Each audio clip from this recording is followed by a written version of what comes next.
ஒரு பெரிய காடு. அந்த காட்டுக்கு மத்தியில் ஒரு ஆசிரமம். அங்கே ஒரு முனிவர் இருந்தார். பல இடங்கள்லேருந்து வர்ற குழந்தைகளுக்கு அவர் பாடம் சொல்லி கொடுத்துக்கிட்டு இருக்கிறார். ஏழை பணக்காரர் அப்படிங்கிற வித்தியாசம்லாம் கிடையாதுங்க. எல்லாரும் அவர்கிட்ட தங்கள் பிள்ளைகளை அனுப்பி வச்சாங்க. மன்னர்களுடைய பிள்ளைங்க கூட அங்கே அவர்கிட்ட தான் படிக்கிறதுக்கு வருவாங்க. ஆனால் அந்த முனிவரை பொறுத்த வரைக்கும் எல்லா பிள்ளைங்களும் ஒன்று தான். இது யார் வீட்டு பிள்ளைன்னெல்லாம் பார்க்க மாட்டார், எல்லாரும் சமம். மாணவர்கள்லாம் அங்கேயே மாத கணக்கில் வருஷ கணக்கில் தங்கியிருந்து பாடம் கற்றுக்கிட்டு போகிறது வழக்கம். அவராக பார்த்து போன்னு சொல்கிற வரைக்கும் அங்கேயே இருக்கணும், படிக்கணும். குருகுல வாசம். ஒரு சமயம் ஒரு ராஜகுமாரனும் அவர்கிட்ட படிச்சுக்கிட்டு இருந்தான். அவனுக்கு ஒரு 15 வயசு இருக்கும். சில வருஷம் கழித்து அந்த முனிவர் தன்கிட்ட இருக்கிற மாணவர்களுக்கெல்லாம் பரீட்சை வச்சார். அவங்களுடைய அறிவு முதிர்ச்சியை கணிக்கிறதுக்காக பல சோதனைகள்லாம் வச்சார். ஒவ்வொருத்தராக பார்த்து இனிமேல் நீங்கள் உங்கள் வீட்டுக்கு போகலாம் அப்படின்னு சொல்லி அனுப்பி வச்சுக்கிட்டு இருக்கிறார். எல்லாரும் போயிட்டாங்க. கடைசியாக மிஞ்சி இருந்தது ஒரே ஒரு மாணவன். அவனை மட்டும் வீட்டுக்கு அனுப்பலை. யார் அந்த பையன் தெரியுமா? அவன்தான் அந்த ராஜகுமாரன். ராஜகுமாரனுடைய தந்தைக்கு, அதுதான் அந்த ராஜாவுக்கு, அங்கே வயசு ஏறிக்கிட்டே போகுது. என்ன இது, படிக்க போன பையன் இன்னும் திரும்பி வரலையே அப்படின்னு நினைச்சார். வந்துட்டா சீக்கிரமாக அவனுக்கு பட்டம் கட்டிவிட்டு நாம் விலகிக்கலாமே அப்படின்னு நினச்சார். கல்யாணம் வேற பண்ணி பார்க்கணும் பையனுக்கு. ஆனால் பையன் வர்ற வழியை காணும். ராஜா பார்த்தார். சரி, நேர்லேயே போய் என்னன்னு தெரிஞ்சுட்டு வந்துடுவோம் அப்படின்னு காட்டுக்கு புறப்பட்டார். அங்கே போய் முனிவரை பார்த்தார். முனிவர் இவரை அன்பாக வரவேற்று உட்கார வச்சார். அதுக்கப்புறம் ராஜா மெதுவா, எல்லாரையும் வீட்டுக்கு அனுப்பி வச்சுட்டிங்களாமே, ஏன் பிள்ளைய மட்டும் அப்படின்னு சொல்லி மெதுவாக இழுத்தார். முனிவர் இதுக்கு உடனே பதில் சொல்லலை. ராஜாவை கூப்பிட்டுட்டு போய் விருந்தினர் குடிசையில் தங்க வச்சார். அதுக்கப்புறம் சொன்னார், உங்கள் மகன் எல்லா பாடங்கள்லையும் முதல் இடம் வாங்கியிருக்கான். இப்படி முதலாவதாக வர்ற மாணவனுக்கு நாங்கள் இன்னொரு தேர்வு வைக்கிறது வழக்கம். அதுலேயும் அவன் முதலாவதாக வந்துட்டான்னா அவன் ஒரு பெரிய வித்வான் அப்படிங்கிற கௌரவத்தை அடைஞ்சிருவான் அப்படின்னார். அதாவது முனிவர் அப்படி சொல்கிறார். அப்படி சொல்லிவிட்டு போயிட்டார் அவர். ராஜா அங்கேயே தங்கிட்டார். ராத்திரி படுத்து தூங்கினார். காலையில் எழுந்திரிச்சு அந்த குடிசைக்கு வெளியில் வந்தார் பல்லு விளக்கிறதுக்காக. அந்த சமயத்தில் தூரத்தில் ஒருத்தன் ஒரு கையில் கோடாலியை வச்சுக்கிட்டு தலையில் ஒரு பெரிய விறகு கட்டை சுமந்துக்கிட்டு வந்துக்கிட்டு இருக்கிறது மாதிரி தெரிஞ்சுது. யாராவது விறகு வெட்டியாக இருக்கும் அப்படின்னு நினச்சார் ராஜா. கிட்ட வந்ததும் உத்து பார்க்குறாரு. பார்த்தா அது தன்னோட புள்ள. திகைச்சு போயிட்டார். என்ன இது, ஒரு ராஜகுமாரனை கூட இது மாதிரி வேலையெல்லாம் செய்ய சொல்கிறாங்களே அப்படின்னு நினச்சார். ராஜகுமாரன் விறகு கட்டை கொண்டுகிட்டு போய் கொல்லை பக்கம் வச்சான். அந்த சமயம் முனிவர் அங்கே வந்தார். என்ன மகனே, விறகு வெட்டிட்டு வந்துட்டியா? சரி, இப்போ ஒரு துடைப்பத்தை எடுத்துக்கோ, விருந்தினர் குடிசையின் வாசல் பக்கத்தை கூட்டி பெருக்கி சுத்தம் பண்ணு போ அப்படின்னார். அப்படியே செய்கிறேன் குருவே அப்படின்னு சொல்லிவிட்டு போனான். சுத்தம் பண்ண ஆரம்பிச்சிட்டான். ராஜா பார்த்தார் இதை. உடனே ஓடியாந்தார். மகனே, என்ன காரியம் பண்ணுற? துடப்பத்தை கீழே போடுனார். இப்போ அந்த ராஜகுமாரன் சொல்கிறான், தந்தையே, இது என்னுடைய குருதேவரோட உத்தரவு. இங்கே நான் ஒரு மாணவன். இங்கே அரசனும் ஒன்று தான், ஆண்டியும் ஒன்று தான். குருதேவர் சொல்கிறத மறுக்காமல் செய்கிறது தான் எங்கள் கடமை அப்படின்னா. இந்த சமயம் முனிவர் அங்கே வந்தார். இவனை முதுகில் தட்டி கொடுத்தார். அப்புறம் ராஜா கிட்ட சொன்னார், அரசே, உங்கள் புள்ள எங்கள் கடைசி தேர்வுலையும் வெற்றி பெற்றுட்டான். பணிவு தான் மாணவர்களின் மிக உயர்ந்த குணம். குருநாதர் சொல்றது மனசுக்கு பிடிக்கலன்னா கூட மறுக்காம செய்யணும். அப்படி செய்யறதுனால எதை செய்யலாம் எதை செய்யக்கூடாது அப்படிங்கிற விவேகம் அவங்களுக்கு வந்துடும். செய்யக்கூடாததை கூட பெரியவங்க சொல்லிவிட்டா செஞ்சுதான் ஆகணும் அப்படிங்கிற பணிவு அவங்களுக்கு வந்துடும். இந்த குணம் வந்துட்டுதுன்னா அவங்க எத்தனை கடினமான வேலையா இருந்தா கூட ரொம்ப சுலபமா செஞ்சு முடிச்சிருவாங்க. தூக்கத்திலேயும் அப்புறம் துக்கத்திலேயும் தோண்டு போட மாட்டாங்க. இந்த பணிவும் விவேகமும் அவங்க கிட்ட மன உறுதியை ஏற்படுத்தும். அந்த உறுதி உங்க பையனுக்கு வந்தாச்சு. இனிமே அவனை நீங்க அழைச்சிட்டு போகலாம். அவன் நிச்சயமா பேரும் புகழும் பெறுவான் அப்படின்னாரு. ராஜா அவரை பார்த்து, குருதேவா, புரிஞ்சுக்கிட்டேன், என்னை மன்னிக்கணும் அப்படின்னாரு. அதுக்கப்புறம் மகனை அழைச்சிக்கிட்டு நாட்டுக்கு திரும்பி வந்துட்டார். இந்த கதையை இன்று ஒரு தகவலில் சொல்லுங்க சார், உங்கள் நிகழ்ச்சியில் சொல்லுங்க சார் அப்படின்னு சொல்லி மாணவர்கள் கேட்டால் பணிவாக இருக்கிறது எப்படி அப்படிங்கிறத புரிஞ்சுக்குவாங்க அப்படின்னு சொன்னார் ஒருத்தர். சரி சொல்லுவோம், அதுக்கு முன்னாடி நேர்லேயே ஒரு பையன்கிட்ட சொல்லி பார்க்கலாமே அப்படின்னு தோணுச்சு. உடனே ஒரு பையனை கூப்பிட்டோம். ஏன்பா உங்கள் வாத்தியார் உனக்கு இது மாதிரி ஒரு பரீட்சை வச்சா என்ன பண்ணுவேன் அப்படின்னு கேட்டோம். நானும் அப்படி தான் சார் நடந்துக்குவேன், விறகு வெட்டுவேன், தொடப்பத்தினால கூட்டி சுத்தம் பண்ணுவேன், உடனே செஞ்சு முடிச்சிருவேன் சார் அப்படின்னா. பலே பரவாயில்லையே அப்படின்னோம். ஆமாம் சார், அப்படி செஞ்சால் தானே வீட்டுக்கு அனுப்புவார், இல்லைன்னா இன்னொரு வருஷம் இங்கேயே இருந்து படின்னு சொல்லி விடுவார், அதனால் அப்படி செய்வேன் அப்படிங்கிறான் அந்த பையன். ஒரு ஊரில் ஒரு ஞானி இருக்கிறார், ரொம்ப பெரிய ஞானி, ரொம்ப வயசாயிட்டுது. கடைசி காலத்தில் அவர்கிட்ட சில பேர் வந்தாங்க. உங்கள் குரு யார் அப்படின்னு கேட்டாங்க. அவர் நிமிர்ந்து பார்த்தார். எனக்கு ஆயிரக்கணக்கான குருமார்கள் உண்டு, அவங்க பேரெல்லாம் சொல்லணும்னா இந்த காலம் பத்தாது, ஆனால் முக்கியமான ஒரு 3 பேரை பற்றி மட்டும் உங்களுக்கு சொல்கிறேன் அப்படின்னாராம். அப்புறம் சொன்னார், அந்த 3 பேரில் ஒருத்தன் ஒரு திருடன். ஒரு சமயம் ஒரு பாலைவனம் வழியாக நான் போய்கிட்டு இருந்தேன். அப்போது வழி தவறி போய் ஒரு கிராமத்துக்கு போயிட்டேன். அது இருட்டு நேரம், நடு ராத்திரி, ஊரே உறங்கி போச்சு. அந்த நேரத்தில் ஒரு ஆள் மட்டும் ஒரு வீட்டு சுவத்தில் ஏதோ பண்ணி உள்ளே நுழையிறதுக்கு முயற்சி பண்ணிகிட்டு இருக்கிறான். அவங்கிட்ட போய் நான் இன்னைக்கு இங்கே எங்கே தங்க முடியும் அப்படின்னு கேட்டேன். அதுக்கு அவன், இந்த ராத்திரி வேளையில் அது ரொம்ப சிரமம், ஒரு திருடனோட உங்களால் தங்க முடியும்னா நீங்கள் என்னோட தங்கலாம் அப்படின்னா. நான் அவங்க கூட 1 மாதம் தங்கியிருந்தேன். ஒவ்வொரு நாள் ராத்திரியும் இப்போ நான் என்னுடைய வேலைக்கு போகிறேன், நீங்கள் ஓய்வு எடுத்துக்கோங்க அப்படின்னு சொல்லிவிட்டு போவான். அவன் திரும்பி வந்த உடனே உனக்கு ஏதாவது கிடைச்சிதான்னு நான் கேட்பேன். அதுக்கு அவன், இன்னைக்கு ராத்திரி ஒன்றும் இல்லை, நாளைக்கு மறுபடியும் முயற்சி பண்ணுவேன் அப்படின்பா. எப்பவும் அவன் நம்பிக்கை இழந்ததே கிடையாது, எப்பவும் சந்தோஷமாகவே இருப்பான். நானும் ரொம்ப காலமாக தியானம் பண்ணிக்கிட்டே இருந்தேன், ஒன்றுமே நடக்கலை. ஆனால் நான் என்ன பண்ணேன் தெரியுமா, மனசு வருத்தப்படும், நம்பிக்கை இழந்துருவேன். அப்போல்லாம் அந்த திருடனுடைய விடாமுயற்சி தான் ஞாபகத்துக்கு வரும். அதனால் அந்த திருடன் எனக்கு ஒரு குரு. என்னுடைய 2வது குரு யாருன்னா அது ஒரு நாய். இது எப்படின்னா, ஒரு சமயம் எனக்கு ரொம்ப தாகமாக இருந்தது. ஒரு நதியை நோக்கி போய்கிட்டு இருந்தேன். அப்போ ஒரு நாயும் வந்தது, அதுக்கும் தாகம். ஓடி வந்து ஆற்றை பார்த்தது. அதோட நிழல் வந்து ஆற்றுல தெரிஞ்சது. அதை பார்த்ததும் பயந்துட்டுது. அதாவது அது தன்னுடைய சொந்த உருவத்தையே கண்டு பயந்தது. அதை பார்த்து குறைக்குது, திரும்பி ஓடிச்சு. ஆனால் அதுக்கு தாகம் அதிகமாக இருந்ததுனால அது மறுபடியும் திரும்பி வந்தது. பார்த்தா மறுபடியும் தண்ணியில் நாயோட உருவம் தெரியுது. இப்படி சில தடவை பண்ணிச்சு. இருந்தாலும் கடைசியில் தண்ணியில் குதிச்சுட்டுது துணிஞ்சி. இப்படி குதித்த உடனே அதோட உருவமும் மறைஞ்சுட்டுது. இதை பார்த்தேன்.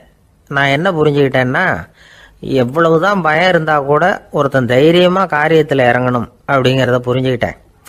இந்த போதனை அந்த நாய்கிட்ட இருந்து எனக்கு கிடைச்சிது. இது ஒன்று.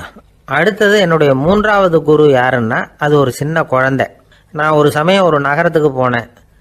அங்கே ஒரு குழந்தை எரிகிற மெழுகுவத்தி ஒன்று எடுத்துக்கிட்டு வந்தது. நான் அந்த குழந்தைய பார்த்து வேடிக்கையாக கேட்டேன், ஏன் பாப்பா இந்த மெழுகுவத்தியை நீயாவே கொளுத்துனியா அப்படின்னு கேட்டேன். ஆமான்னுது அந்த குழந்தை. சரி, இந்த மெழுகுவத்தி முன்னாடி எரியாமல் இருந்தது, இப்போ எரியுது. இந்த மெழுகுவத்திக்கு வெளிச்சம் எங்கேருந்து வந்தது, அதை எனக்கு காட்ட முடியுமா அப்படின்னு கேட்டேன் அந்த குழந்தைகிட்ட. இதுக்கு அந்த குழந்தை சிரிச்சுக்கிட்டு அந்த மெழுகுவத்தியை ஊதி அணைச்சுட்டுது. அதுக்கப்புறம் என்னை பார்த்து கேட்டுது, இப்போ இந்த மெழுகுவத்தியின் வெளிச்சம் போனதை பார்த்தீங்க இல்லையா, அது எங்கே போச்சுன்னு எனக்கு சொல்லுங்க அப்படின்னுது. அந்த குழந்தை இப்படி கேட்டதும் என்கிட்ட இருந்த ஆணவம் அழிஞ்சுட்டுது. நான் படித்ததெல்லாம் அந்த வினாடியில் சுக்கு நூறாக போயிட்டுது. என்னுடைய முட்டாள்தனத்தை நான் உணர்ந்தேன் அப்படின்னு இவ்வளவும் அந்த ஞானி விவரமாக சொன்னாராம். அதனால் நாம் இன்னார்கிட்டே இருந்து தான் இதை கற்றுக்கணுங்கிறது இல்லை, யாருக்கிட்டே இருந்தும் எதையும் கற்றுக்கலாம். நம்மால் ஒருத்தன் ஒரு நாய் வளர்த்துக்கிட்டோம்னா அந்த நாய்க்கு வால் கிடையாது, யாரோ ஏற்கனவே வெட்டி எடுத்துட்டாங்க. இந்த நாய் தான் சார் எனக்கு குரு, அதுகிட்டே இருந்து கூட நான் பாடம் கற்றுக்கிட்டு இருக்கிறேன் அப்படின்னா. அப்படி என்ன கற்றுக்கிட்டேன் இந்த வால் இல்லாத நாய்கிட்டே இருந்து அப்படின்னு கேட்டோம். நாம் யாருக்கிட்டையும் வாலாட்டக்கூடாது அப்படிங்கிற பாடத்தை அதுகிட்டே இருந்து தான் நான் கற்றுக்கிட்டேன் அப்படின்னா. ஒரு ஊரில் ஒரு பெரிய ஞானி இருந்தார். அவர் படுக்கையில் இருந்தார். இன்னும் கொஞ்ச நேரம்தான் அவர் இந்த உலகத்தில் இருக்க போகிறார். அவரை சுற்றி ஏகப்பட்ட கூட்டம். ஏற்கனவே அவருடைய உபதேசங்களை கேட்டவங்க பல பேர் வந்து அவரை சுற்றி நிற்கிறாங்க. அந்த ஞானி மெதுவாக கண்ணை திறந்து பார்க்குறார். எல்லாரும் அவருடைய கடைசி வார்த்தையை கேட்கறதுக்காக அவளோட காத்துக்கிட்டு இருக்கிறாங்க. அந்த ஞானி மெதுவாக பேச ஆரம்பித்தார். நான் என்னுடைய வாழ்நாள் பூராவும் உங்களுக்கு நிறைய போதனைகள் சொல்லிக்கிட்டு இருக்கிறேன். பேரானந்தம், மகிழ்ச்சி, தியானத்தன்மை இதை பற்றியெல்லாம் சொல்லியிருக்கிறேன். இப்போ நான் வேற ஒரு கரைக்கு போய்கிட்டு இருக்கிறேன். நான் இனிமேல் இந்த கரையில் இருக்க மாட்டேன். நீங்கள் நான் சொன்னதையெல்லாம் கேட்டீங்க, ஆனால் எதையும் நீங்கள் நடைமுறைப்படுத்தி பார்க்கல. எல்லாம் கேட்டதோடு சரி, அதோட விட்டுவிட்டீங்க. அப்புறம் அதை தள்ளி போட்டுக்கிட்டே வந்துட்டீங்க. மேலும் அதை தள்ளி போடுறதுல எந்த பிரயோஜனமும் கிடையாது. இப்போ நான் போய்கிட்டு இருக்கிறேன். உங்களில் யாராவது என்னோட வர்றதுக்கு தயாரா அப்படின்னு கேட்டார். அவ்வளவுதான். யாரும் வாய திறக்கல. ஒரே மௌனம், சத்தமே இல்லை. ஒருத்தர் பார்த்துக்கிட்டே நிற்கிறாங்க. அந்த கூட்டத்தில் ஒரு ஆள் அந்த ஞானி கூடவே 40 வருஷத்துக்கு மேலே இருந்திருக்கிறான். அவனும் வாயை திறக்காம இன்னொருத்தன் முகத்தை பார்த்துக்கிட்டே நிற்கிறான். இந்த சமயத்தில் பின்னாடி நின்றுட்டு இருந்த ஒருத்தன் கையை தூக்கினான். ஞானி அவனை பார்த்தார். சரி, ஒருத்தனுக்காவது நம்மோட வர்றதுக்கு தைரியம் இருக்குது அப்படின்னு நினைச்சார். ஆனால் அந்த ஆள் என்ன சொன்னான் தெரியுமா? ஐயா, நீங்கள் கேட்குறப்போ நான் உடனே எழுந்திருக்கல, கையை மட்டும்தான் தூக்கினேன். என்ன காரணம்னா, நான் எப்படி அடுத்த கரைக்கு வந்து சேர்றதுங்கிறது தெரிஞ்சுக்கிறதுக்காக தான். அந்த விவரத்தை மட்டும் இப்போ உங்ககிட்ட இருந்து நான் தெரிஞ்சுக்க ஆசைப்படுறேன். ஏன்னா இப்போ நான் உங்கள் கூட வர்றதுக்கு தயாராக இல்லை. எவ்வளவோ காரியங்களை நான் இன்னும் இங்கே முடிக்க வேண்டியிருக்குது. வீட்டுக்கு ஒரு விருந்தினர் வந்திருக்கிறார். என்னுடைய இளைய மகனுக்கு கல்யாணம் பண்ணி வைக்கணும். அதனால் இன்னைக்கு உங்கள் கூட வர முடியாது. அது மட்டும் இல்லை, இப்போ உங்கள் கூட அடுத்த கரைக்கு வந்தால் திரும்பி வர முடியாதுன்னு வேற சொல்கிறீங்க. அதனால் இப்போ நான் வரல. இன்னொரு நாள் நிச்சயமாக நான் வர்றேங்க, வந்து உங்களை சந்திக்கிறேன். அதனால் இப்போ நீங்கள் இன்னொரு தடவை எங்களுக்கு விளக்கமாக சொல்லணும். ஏற்கனவே பல தடவை சொல்லியிருக்கிறீங்க. தயவு பண்ணி இப்போ ஒரு தடவை சொன்னீங்கன்னா சௌகரியமாக இருக்கும். அந்த அடுத்த கரையை அடையிறது எப்படி? இப்போ ஒரு தடவை அதை விளக்கமாக சொல்லிட்டீங்கன்னா நல்லா ஞாபகப்படுத்திக்குவேன். அது சரியான சமயம் வர்றப்போ இது எனக்கு உதவியாக இருக்கும் அப்படின்னு நானா. ஆனால் உண்மை என்ன தெரியுமா? அந்த சரியான சமயம் வரவே இல்லை அப்படிங்கிறது தான் உண்மை. இப்படி அந்த கதை முடியும். இந்த கதை அந்த ஒரு ஆளுக்கு மட்டும் இல்லை, கிட்டத்தட்ட எல்லாருக்குமே இது பொருந்தும் அப்படிங்கிறாங்க விவரம் தெரிஞ்சவங்க. எல்லாருமே அந்த சரியான தருணத்துக்காக தான் காத்துக்கிட்டு இருக்கிறாங்களாம். அதுக்காக ஜோசியம் பார்க்குறாங்க, கைரேகை பார்க்குறாங்க. நாளைக்கு என்ன நடக்குங்கிற ஆவலில் எல்லாரும் காத்துக்கிட்டு இருக்கிறாங்க. ஆனால் அந்த ஒரு நாள் ஒருபோதும் வரப்போகிறதில்ல. நீங்கள் தள்ளி போடுறதுக்காக பல அர்த்தமில்லாத காரணங்களை தேடுறீங்க அப்படிங்கிறார் ஒரு ஞானி. காத்திருக்கிறதுலேயே நம்ம காலம் ஓடி போயிடுது. ஏன்னா இன்னைக்கு நாம் சிந்திக்கிறது நாளைக்கு நாம் சிந்திக்கிறது இல்லை. ஒவ்வொரு நாளும் ஒவ்வொரு மாதிரி போயிடுது. நாளைக்கு மறுநாளை பற்றியே சிந்திக்கிறோம். இப்படியே அது பாட்டுக்கு போயிடும். கரையை தொட்டு பார்க்குறது எப்போ? இதுதான் கேள்வி. நமக்கு வேண்டியப்பட்ட ஒருத்தர் ஒரு ரயில்வே பிளாட்ஃபாரத்தில் நின்றுட்டு இருக்கிறார். அங்கே இருக்கிறவங்க கிட்ட கேட்குறாராம், விசாரிக்கிறார். ஏங்க கிழக்க போகிற ரயில் போயிட்டுதுங்களான்னாராம். போயிட்டுதுன்னு இருக்கிறாங்க. கொஞ்ச நேரம் கழிச்சு ஏங்க மேற்க போகிற ரயில் போயிட்டுதுங்களான்னு கேட்டிருக்காரு. போயிட்டுதுங்களான் இருக்காங்க. அப்புறம் கொஞ்ச நேரம் கழிச்சு மறுபடியும் ஏங்க 10:30 மணி வண்டி போயிட்டுதான்னு கேட்டிருக்காரு. தொடர்ந்து காலையிலேருந்து சாயந்தரம் வரைக்கும் இப்படி ஒரே இடத்துல நின்றுட்டு கேட்டுக்கிட்டே இருக்கிறார். இதை பார்த்துக்கிட்டு இருந்த ஒருத்தர் அவர்கிட்ட ஏங்க நீங்கள் எங்கே போகணும் அப்படின்னு கேட்டாராம். இவர் மெதுவாக சொன்னாராம், இந்த ரயில்வே லைனை தாண்டி அந்த பக்கம் போகணும் அப்படின்னாராம். ஒரு அரசனும் அமைச்சரும் ஒரு நாள் ரொம்ப சாவகாசமாக பேசிக்கிட்டு இருந்தாங்களாம். அரசன் அமைச்சரை பார்த்து ஒரு கேள்வி கேட்டிருக்கார். ஏங்க அமைச்சரே, ஆசை இல்லாத ஒரு மனுஷனால இருக்க முடியுமா அப்படின்னு.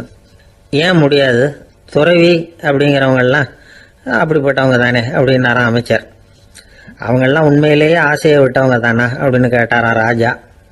அப்படிதான் இருக்கணும் அப்படின்னாராம் அமைச்சர்.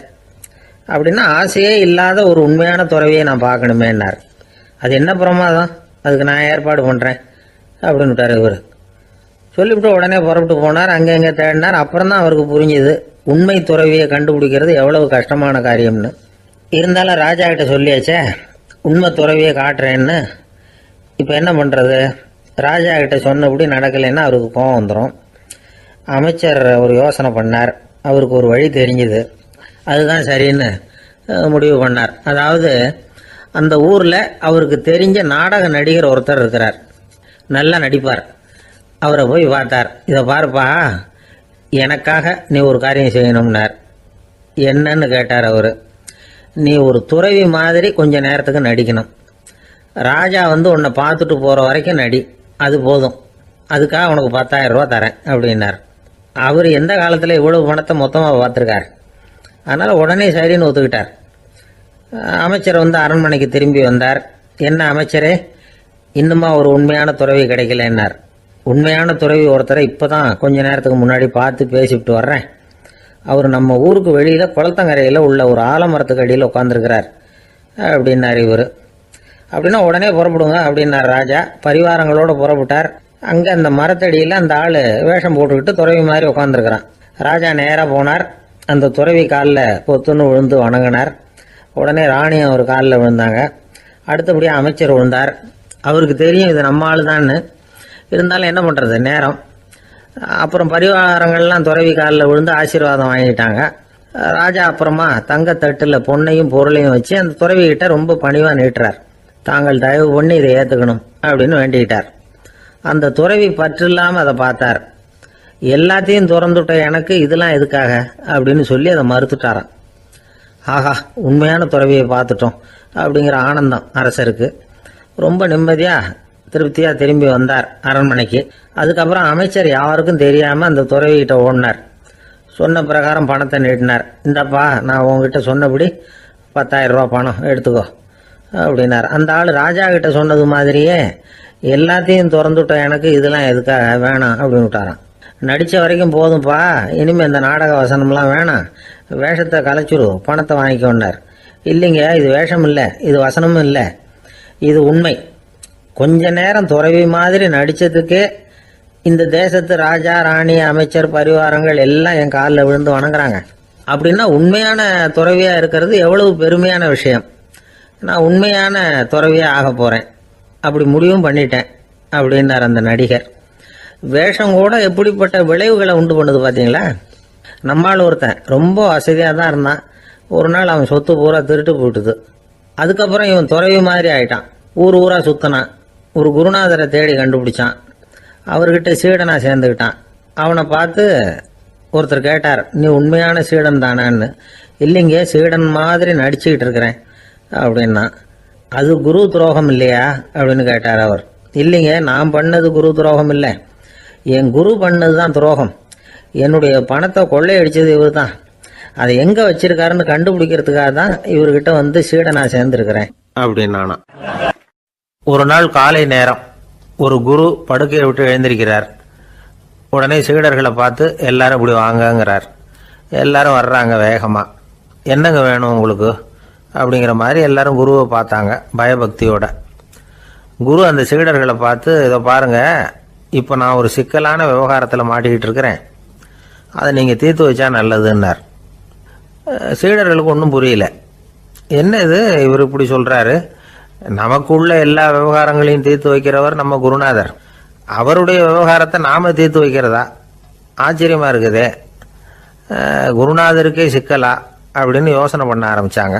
இருந்தாலும் ரொம்ப பணிவாக கேட்டாங்க, சுவாமி உங்களுக்கே சிக்கலா, இந்த உலகத்து சிக்கல்களுக்கும் சிரமங்களுக்கும் அப்பாற்பட்டவர் அல்லவா தாங்கள், அப்படிப்பட்ட உங்களுக்கு சிக்கல்னா அது எப்படி அப்படின்னாங்க.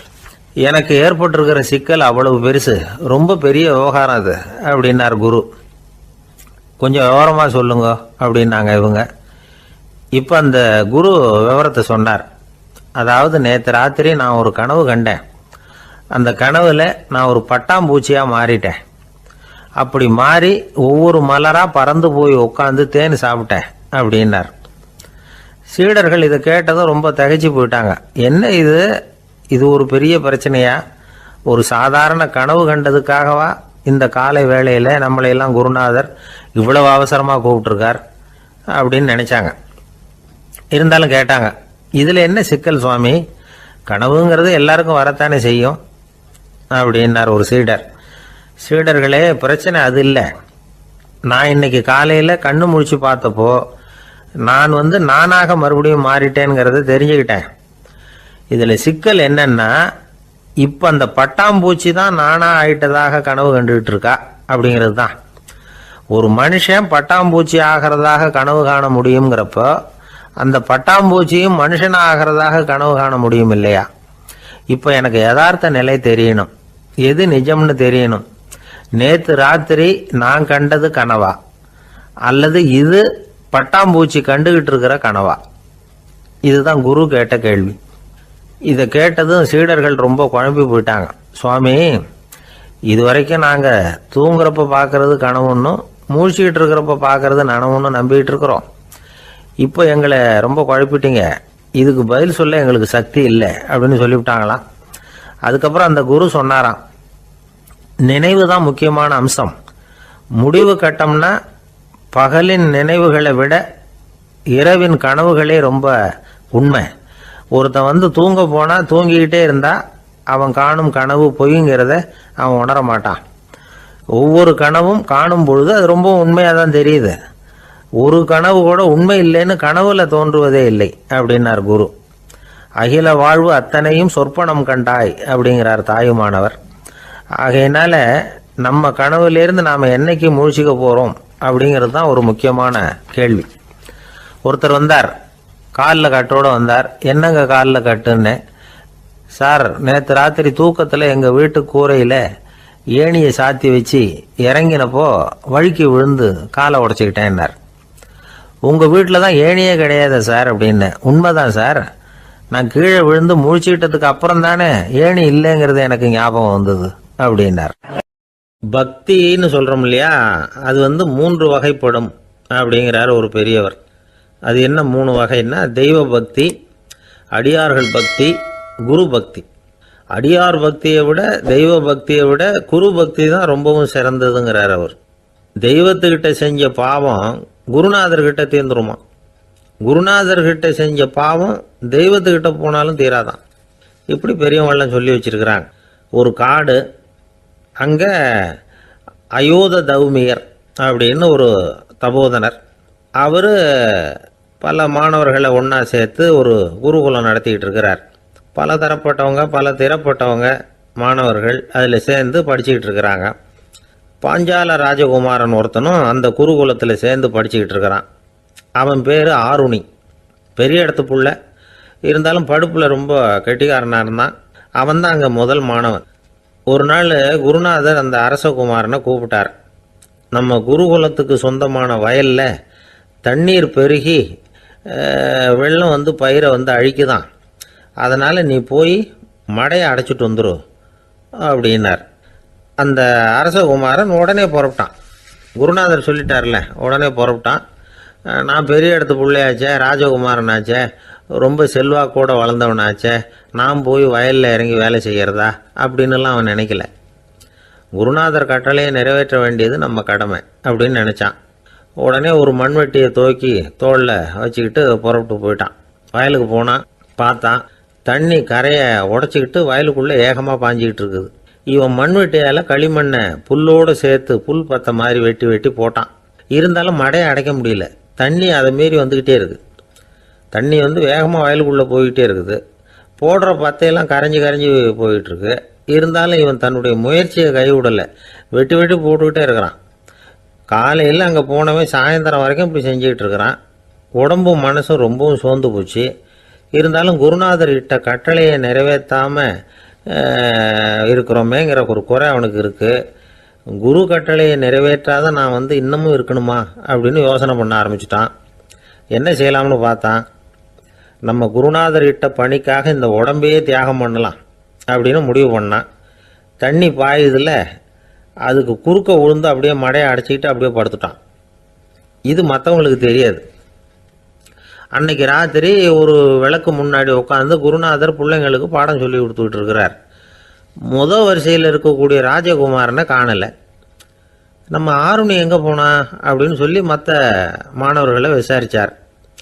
இப்போ அவங்க சொன்னாங்க, சுவாமி, அவன் காலையில் வயலுக்கு மடையை அடைக்கிறதுக்காக போனான், நீங்கள் தான் போக சொன்னீங்க, இன்னும் திரும்பி வரல அப்படின்னு அவர் பையன். குருநாதர் உடனே ஒரு தீவெட்டி எடுத்துக்கிட்டு மாணவர்களை அழைச்சிக்கிட்டு வயலுக்கு போனார். அங்கே போய் பார்த்தா ஆளை காணும். ஆருணி ஆருணின்னு சொல்லி சத்தம் போட்டு கூப்பிட்டு பார்க்குறார். நான் இங்கே இருக்கேன் குருநாதா அப்படின்னு காலுக்கு அடியிலேருந்து ஒரு சத்தம் வருது. குனிஞ்சு பார்த்தா அவன் மடையில் படுத்துருக்கிறான். என்னப்பா இதுன்னார். காலையிலேருந்து இந்த மடையை அடைச்சி பார்த்தேன் சுவாமி, முடியல, அதனால் இப்படி குறுக்க படுத்துட்டேன். என்னை தாண்டறதுக்கு பயந்து போய் தண்ணியே தேங்கி நின்றுட்டுது அப்படின்னா. அவனுடைய குரு பக்தியையும் அவனை தாண்டறதுக்கு அஞ்சு நிற்கிற தண்ணி தேக்கத்தையும் பார்த்துட்டு எல்லாரும் ரொம்ப ஆச்சரியப்பட்டு போயிட்டாங்களாம். ஆருணி எழுந்திரிச்சு வா அப்படின்னு கூப்பிட்டாரான் குருநாதர். அவன் தண்ணீரை பொழந்துக்கிட்டு எழுந்திரிச்சு வந்தானான். அதனால் அவனுக்கு உத்தாலகன் அப்படின்னு ஒரு பேர். உத்தாலகன்னா தண்ணீரை பிளந்தவன் அர்த்தம். அந்த உத்தாலகன் மாதிரி இந்த காலத்து மாணவர்களுக்கும் குரு பக்தி வேணும் அப்படின்னு சொன்னோம் ஒரு பள்ளிக்கூடத்தில். உடனே நிறைய மாணவர்கள் எழுந்திரிச்சு நின்னாங்க. சார், நீங்கள் எங்களை இன்னமும் சரியாக புரிஞ்சுக்கலன்னு நினைக்கிறோம். அன்னைக்காவது ஒருத்தன் அப்படி இருந்தான், இன்னைக்கு ஏகப்பட்ட உத்தாலகர்கள் இருக்கிறோம். எங்கள் வாத்தியார் கட்டளை இட்டா இப்போவே அது மாதிரி வயலுக்கு போய் மடையில் குறுக்கப்படுத்துக்கிறதுக்கு இந்த வகுப்பில் உள்ள அத்தனை பேரும் தயாராக இருக்கிறோம் அப்படின்னாங்க. அப்படியா அப்படின்னு சொல்லி கேட்டோம் ரொம்ப சந்தோஷமாக. ஒருத்தன் ரொம்ப அடக்கமாக எழுந்திரிச்சான். அப்புறம் சொன்னான், ஆமாம் சார், வகுப்பில் இவர் நடத்துகிற பாடத்தை கேட்டுக்கிட்டு இருக்கிறத விட பேசாமல் போய் மடையில் படுத்துடுறது ஒன்றும் கஷ்டமான காரியமாக இருக்காது. அதனால தான் எல்லாரும் அங்கே போகிறேன்னு சொல்கிறோம் அப்படிங்கிறான். கங்கை கரை தோட்டம் பக்கத்தில் ஒரு ஆசிரமம், அங்கே ஒரு பெரியவர் தங்கி இருக்கிறார். அவர் தான் ராமகிருஷ்ண பரமஹம்சர். அந்த ஆசிரமம் இருந்த இடம் கரக்பூர். வங்காளத்தில் பொதுவாக எல்லாரும் மீன் சாப்பிட்றது உண்டு. கங்கையில் குளிச்சுட்டு கையில் ஒரு மீனோடு வர்றது வழக்கம். இவர் இருக்கிற இடத்துக்கு கங்கையில் படகு வழியாக வரணும். அப்படி தான் எல்லாரும் வருவாங்க. வர்றவங்கள ஒன்று கூட்டி ஆன்மீக விஷயங்களை பற்றி பேசிக்கிட்டு இருப்பார். ஒவ்வொரு நாள் ஒவ்வொருத்தர் நகரத்துக்கு போகணும். வரும்பொழுது மீன் கொண்டுகிட்டு வரணும். அதுக்கு ஒரு அட்டவணையே உண்டு ஆசிரமத்தில். அது பிரகாரம் ஒரு நாள் சுவாமி யோகானந்தர் படகில் போனார். படகை செலுத்தினவங்க ராமகிருஷ்ணரையும் சுவாமி யோகானந்தரையும் மற்றவங்களையும் பித்தர்கள் அப்படின்னு சொல்லி ஏளனமாக பேசினாங்க. அவங்க என்ன பைத்தியம் பிடிச்சவங்க அப்படிங்கிறது மாதிரி. சுவாமி யோகானந்தருக்கு ரொம்ப மென்மையான இதயம். இவங்க இப்படி கண்ணாபின்னான்னு பேசுகிறத பார்த்தா மீனை வாங்கிட்டு திரும்புகிறப்போ என்ன நடக்குமோ அப்படிங்கிற பயம் வேற வந்துட்டுது அவருக்கு. அவ்வளவு மென்மையானவர். இதை தெரிஞ்சுக்கிட்ட ராமகிருஷ்ணர், யோகானந்தா இங்கே வா அப்படின்னு கூப்பிட்டார். இவர் கண்ணீரை தொடச்சிக்கிட்டே கிட்ட போனார். சொன்னார், ஐயா, படகு ஓட்டுறவங்க உங்களை பற்றி மோசமாக பேசுகிறாங்க. என்ன திட்டினா பரவாயில்ல, ஆனால் உங்களை அவங்க திட்டுறாங்க. அதை என்னால் தாங்கிக்க முடியல அப்படின்னார். இதை கேட்டதும் ராமகிருஷ்ணருக்கு கோபம் வந்துட்டு தான். என்னது, உன்னுடைய குருவை பற்றி அவங்க மோசமாக பேசும்பொழுது நீ சும்மா இருந்தியா? வெளியில் போ அப்படின்னு விட்டார். குரு நிந்தனை செய்கிறப்போ அதை கேட்டுக்கிட்டு சும்மா இருக்கலாமா? குரு நிந்தனையை கேட்டால் பாவம் இல்லையா? என்னை தூற்றும் போது அவங்க பாவம் செய்கிறாங்க. அதை கேட்டுக்கிட்டு நீ சும்மா இருந்தால் நீயும் பாவம் செய்கிற அப்படின்னாராம். அடுத்த நாள் சுவாமி நிரஞ்சனானந்தர் போக வேண்டிய நாள். இவர் படகுல போகும்பொழுதும் அதே மாதிரி நடந்துதான். அவங்க மோசமாக பேச ஆரம்பித்தாங்க, திட்ட ஆரம்பித்தாங்க. அப்படி கேலி பண்ண ஒருத்தனை இவர் என்ன பண்ணார், பலார்னு கன்னத்தில் அரைஞ்சிட்டார். இன்னொருத்தனை கங்கையில் தூக்கி எறியறதுக்கும் தயாராகிட்டார். அதுக்கப்புறம் அவங்க யாரும் வாயை திறக்கலை. மீன் வாங்கிட்டு வர்றப்பவும் படகுல ஒரே அமைதி. அவ்வளவு பயம் அவங்களுக்கு. ராமகிருஷ்ணர் கூப்பிட்டு விசாரித்தார் என்ன நடந்ததுன்னு. இவர் சொன்னார், அவர் யோகானந்தா போகும்பொழுது என்ன நடந்ததோ அப்படியே தான் இப்பவும் நடந்தது. குரு நிந்தனை செய்கிறத கேட்டுக்கிட்டு நான் சும்மா இருப்பேனா? ஒருத்தனை அப்படியே அரைஞ்சுட்டேன், இன்னொருத்தனை ஆற்றுல தூக்கி போட்டுருவேன்னு பயமுறுத்தினேன், அவ்வளவுதான் அப்படின்னாராம். இப்போவும் ராமகிருஷ்ணருக்கு கோபம் வந்துட்டு தான். என்ன இது, அணியறது காஷாயம், இருக்கிறது ஆசிரமம், உனக்கு இவ்வளவு கோபம் வந்ததுன்னா அப்புறம் என்னத்துக்கு ஆசிரமத்தில் இருக்கணும்? பிரம்மச்சாரி எப்பவும் அமைதியாக இருக்கணும் அப்படின்னு அறிவுரை சொன்னாராம் ராமகிருஷ்ணர். அப்போ இவர் கேட்டாராம், ஏங்க அவருக்கு ஒரு விதமான அறிவுரை சொன்னீங்க, எனக்கு வேற விதமாக அறிவுரை சொல்கிறீங்க, இதில் எது உண்மை அப்படின்னு கேட்டிருக்கார். இதுக்கு ராமகிருஷ்ணர் சொன்ன பதில் என்னன்னா, அட அசடே, சக்கரத்தில் காற்று அதிகமாக இருந்தால் குறைக்கணும், குறைச்சலாக இருந்தால் கூட்டணும். அவன் சாது, அவனுக்கு அதிக உணர்ச்சி தேவை, உனக்கு படபடப்பு அதிகம், உனக்கு பொறுமை தேவை அப்படின்னாராம். இதில் உள்ள கருத்து என்னன்னா, கல்விங்கிறது எப்படின்னா அதை சூழ்நிலைக்கு தகுந்த மாதிரி கற்பிக்கணும். எல்லாருக்கும் ஒரே மாதிரி கற்பிக்கக்கூடாது. கேட்குறவர் தகுதி, புரிஞ்சுக்கிற திறமை, இதை பொறுத்து கல்வி அமையணும். ஆரம்ப காலத்தில் ஒரு குரு, அப்போ ஒரு சீடன் இருந்தான். அது வேடிக்கையான குரு, வேடிக்கையான சீடன். ஒரு ஆசிரமம். ஒரு நாள் ஒருத்தன் அவசரமாக அந்த குருவை தேடி வந்திருக்கிறான். என்ன விஷயம்னு விசாரித்தார் குரு. உங்கள் சீடர் என்னை அடிச்சுட்டார் அப்படின்னு புகார் பண்ணானா அந்த ஆள். குரு சீடனை கூப்பிட்டார். அடிச்சியா இந்த ஆளை அப்படின்னு கேட்டாராம். ஆமான் இருக்கான் சீடன். ஏன் அடிச்சே அப்படின்னு கேட்டாராம்.